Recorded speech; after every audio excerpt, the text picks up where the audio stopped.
a revu l'ensemble des codes maladies rares. Donc ça, c'est des codes qui servent au niveau européen à classer l'ensemble des maladies. Ils étaient assez imparfaits. Je dirais que l'arthrite juvénile n'est pas le meilleur modèle pour dire que c'est facile de classer les maladies rares. Alexandre, bonjour. Bienvenue de nouveau pour les deuxièmes journées AGI avec l'association Courir. Alors vous êtes venu aujourd'hui nous parler du programme national maladies rares. Oui. Qu'est-ce que c'est? Ça vous intrigue, hein. Déjà, qu'est-ce que c'est? Donc, le plan national maladies rares, c'est quelque chose qu'on pourrait imaginer tout à fait récent, mais ce n'est pas le cas. C'est une quinzaine d'années que ça existe. Et on connaît le plan cancer, on connaît le plan Alzheimer, mais on ne connaît pas très bien le plan maladies rares. Et donc, il y a eu 3 vagues successives de ce plan maladies rares. La première, elle a vu naître des centres de référence et des centres de compétences.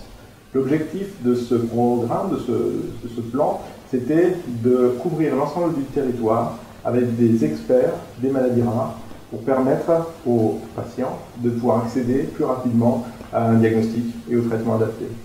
Deuxième vague, c'était la création des filières. Et il y a 3 ans, je venais d'apprendre la création de notre filière de santé maladies rares, qui est un groupe plus large encore de soignants autour d'une thématique donnée. Il y a 23 filières en France et cette filière fonctionne toujours. C'est la filière F2R, la filière des maladies auto-immunes et auto-inflammatoires rares, dans laquelle sont l'ensemble des patients avec une maladie inflammatoire. C'est les arthrites juvéniles, mais pas seulement. C'est aussi les lupus, les dermatomyosites, les sclérodermies. Et ce n'est pas seulement pédiatrique, c'est une filière de l'enfance à l'âge adulte, avec de nombreuses problématiques communes. Et enfin, le troisième plan qui est tout à fait en cours, et je ne pourrais pas vraiment parler, on n'a pas encore les décisions ministérielles, il va y avoir une modification de la géographie française des centres de référence et centres de compétences, mais qui devrait garantir toujours la possibilité de consulter à proximité de chez soi avec une arthrite juvénile. Donc l'impact en fait de ce plan concrètement, c'est quoi en France? Qu'est-ce que ça a amené? Alors, d'abord, ça a permis de reconnaître certaines maladies rares. Alors, les maladies rares, c'est quoi? Eh bien, c'est une maladie qui est moins fréquente que 1 sur 2000. Ça veut dire qu'à l'échelle de la France, eh bien, ce sont des volumes de patients inférieurs à 30 000. Et de reconnaître cette particularité qui n'intéresse en général pas les industriels, pas les examens, mais les gens qui développent des examens de laboratoire, eh bien, de reconnaître cette entité maladie rare, ça permet de savoir qu'on existe, de se préoccuper des soins. Ce sont aussi au sein des maladies rares qu'on regroupe le plus gros volume de handicap parmi l'ensemble des maladies. Donc il y a un enjeu majeur à les connaître, les identifier. Ce plan maladie rare, ces plans maladie rares ont permis d'avoir un tissage, un maillage du territoire qui permettent désormais une bonne couverture et un accès aux soins pour tout le monde. Alors qui est à la tête de ce ou ces réseaux? Comment ça s'organise? Alors ils sont un peu hiérarchisés. Il y a 2 niveaux en quelque sorte. Il y a les centres de référence et les centres de compétences. Les centres de référence, actuellement essentiellement à Paris, le centre de Pierre Cartier à l'Hôpital et d'Isabelle Conepo à Crémazie-Bicêtre, et puis des centres de compétences qui sont en province. Il y en a aussi des centres à Paris. Eh bien, le centre de référence, il a une activité d'expertise et de recours.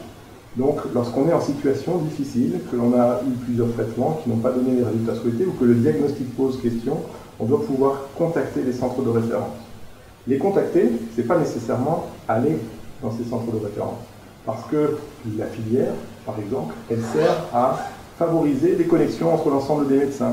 On fait toujours beaucoup plus facilement voyager un tube de sang, voyager des discussions téléphoniques, des dossiers papier anonymisés, et on a en retour des données précises qui permettent aux patients de ne pas avoir à se déplacer et de bénéficier d'expertise des uns des autres. Au cours du nouveau plan maladie rare, on aura sans doute plus de centres de référence, dont certains en province, qui vont encore favoriser, étoffer, densifier ce maillage au bénéfice du patient. Quel sentiment vous gardez un peu de vos échanges là au cours de la conférence? Est-ce qu'il y a eu des questions majeures, des grands thèmes qui ont été abordés par les parents, les aidants ou les patients? Il y a plusieurs questions qui sont vraiment cruciales et qui sont des problématiques de maladie rare. C'est celle du délai diagnostique. Ça, on se rend compte en discutant, de nombreuses interventions avaient trait à cette problématique. Le problème des maladies rares, c'est qu'on met du temps avant d'en faire le diagnostic. Et comment on peut améliorer ce délai? Eh bien, alors on espère que les plans maladies rares vont y remédier. on se rend compte aussi que c'est un plan qui n'est pas très populaire. Les gens ne le connaissent pas, en particulier les médecins traitants. Et je crois qu'on n'apprend jamais aussi bien les maladies rares que lorsqu'elles sont enseignées par le patient vers le soignant. Et surtout dans le champ des maladies rares, les patients avec une arthrite juvénile ont une part de pédagogie à avoir auprès du médecin de proximité, du médecin traitant. Et les plans maladies rares, la filière, les documents, les podcasts, l'ensemble de volumes d'informations que l'on crée ensemble, collectivement, Courir y participe et contribue, doivent permettre ensuite de former les médecins à proximité pour améliorer ce délai diagnostic. Donc c'est un peu la notion de patient expert au final qui ressort, comme on peut voir dans beaucoup d'associations de patients souffrant de maladies chroniques. Absolument. Les patients experts jouent un rôle crucial dans le suivi de leurs témoignages et puis leur contribution à réduire ces délais, à former les autres soignants, parce qu'on n'apprend jamais aussi bien que par soi-même de sa maladie, et donc la notion de patient expert est très importante. Elle est aussi très importante pour une autre donnée, qui est l'éducation thérapeutique. C'est un autre point qui est, pour nous, filière, une pierre d'achoppement de la prise en charge des maladies rares. Parce que l'éducation thérapeutique, finalement, c'est l'ensemble des éléments qui vont contribuer à ce que le patient puisse lui-même devenir acteur de son propre traitement, qu'il comprenne sa maladie, et c'est ça qui garantira le suivi correct au cours des années. Cette période d'éducation thérapeutique, elle doit être proposée au plus grand nombre, mais elle est difficile à faire en pratique. La filière, le fait que l'on soit maillés tous ensemble et solidaires, devrait contribuer à ce que l'on propose plus fréquemment, plus souvent, aux enfants qui ont une arthrite juvénile, quel que soit l'endroit, des programmes d'éducation thérapeutique. Enfin, en guise de conclusion, est-ce que vous auriez un message particulier à faire passer aux gens qui n'ont pas pu venir aujourd'hui? Alors, je crois que c'était une journée absolument fabuleuse. C'est la deuxième fois que je viens. Je vous remercie vraiment de l'avoir à nouveau organisé. Un des messages, c'est que quand on a une maladie rare, eh bien, on se sent seul. Et des journées comme aujourd'hui, il y a plus de 300 patients qui ont la même maladie et qui sont réunis sur le même site, c'est extrêmement précieux. Ce sont des formidables messages. Tous les enfants qui ont une arthrite juvénile, ils sont en train de courir après des ballons, après des cerfs-volants, ils profitent des spectacles et ça donne une vision, une image positive de cette communauté. Et donc le message que je pense pouvoir transmettre en rapport avec aussi ce plan maladie rare, c'est que ensemble, on est toujours plus fort.